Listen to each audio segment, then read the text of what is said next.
ఈ మోడల్ని కూడా వాళ్ళ ఫ్యామిలీని కూడా వేధించారు. అందులో బలవంతంగా ఐపీఎస్ని కూడా ఇన్వాల్వ్ చేసి గవర్నమెంట్లో కీలకమైనటువంటి వ్యక్తులు కార్యకలాపాలు చేశారన్న ఒక ప్రచారం కూడా జరుగుతుంది సార్. ఇది మీ దృష్టికి వచ్చిందా? వస్తే అలాంటి చర్యలు ఉండిపోతున్నాయి సార్. అంటే మీరు ఇప్పుడు చెప్పారు ఐపీఎస్ల గురించి కూడా. ఐపీఎస్ఏ కాదు, డే బై డే ఆ స్టోరీలు ఏంటంటే మీకు ఏమనిపించింది? బాధ అనిపించలేదా? వాళ్ళ బిహేవియర్స్, ఆ స్టోరీస్ అవి విన్నప్పుడు అసహ్యమే లేదా? Never I heard all these things in my life.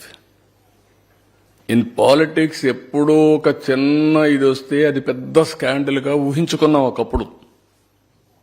ఇప్పుడు యూజువల్ అయిపోయినాయి. పార్టీలు మాట్లాడరు, ఆ పార్టీ ప్రెసిడెంట్ మాట్లాడరు.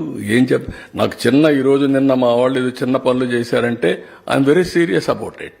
నా ఇమేజ్, నా క్రెడిబిలిటీ, మా పార్టీ విశ్వసనీయత, ఐఎమ్ థింకింగ్ సీరియస్లీ.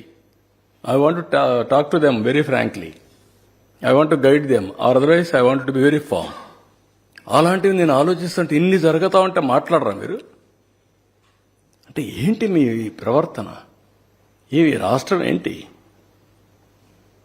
ఏంటి ప్రపంచంలో మీరు చెప్పండి. ఇటీవల కాలంలో అపోజిషన్లో ఉంటే వాళ్ళ ఎమ్మెల్యేలు, ఎమ్మెల్సీలు, వాళ్ళ క్యారెక్టర్స్ అవన్నీ వస్తా ఉంటే are you not feeling ashamed of it? మీకు అనిపించలేదా? ఇక్కడే లీడర్స్ మిమ్మల్ని అడుగుతున్న మీడియాని, is it the way running political parties? మనం మోడల్సా? మనం ఆదర్శమా? ఇదే మనం నేర్పించే సమాజానికి? మొన్నటి వరకు వీళ్ళు చేసిన దౌర్భాగ్యం గంజాయి వెంటాడుతా ఉంది మమ్మల్ని. ఇంకా దాన్ని ఎట్ట తీసేయాలి నేను అప్పుడే ఎలక్షన్ ముందే చెప్పాను. ఇక్కడ అన్ని సమస్యలు నేను కొట్టగలుగుతాను, కానీ గంజాయిని తీసేయడం మాత్రం టైం పడుతుంది. ఎందుకంటే ఒకసారి అడిక్ట్ అయిపోయిన తర్వాత గంజాయికి అంత ఈజీ కాదు అని చెప్పాను. ఏంటి ఆ నెట్వర్క్? ఏంటి భయంకరమైన నెట్వర్కా?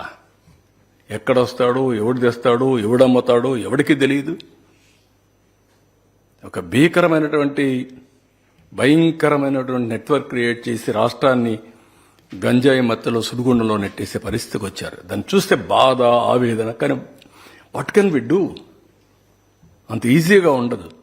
సరే, లిక్కర్ అంటే, మద్యం అంటే నేను కొట్టగలిగాను, దాన్ని కూడా సమర్థించుకుంటారు. బుద్ధి జ్ఞానం లేకపోతే ఎక్కడా లేని పాలసీస్ మీరు తేవడం ఏంటే? ఎవడిచ్చాడా మీకు అధికారం? మీ బ్రాండ్ మీరు తయారు చేయడానికి?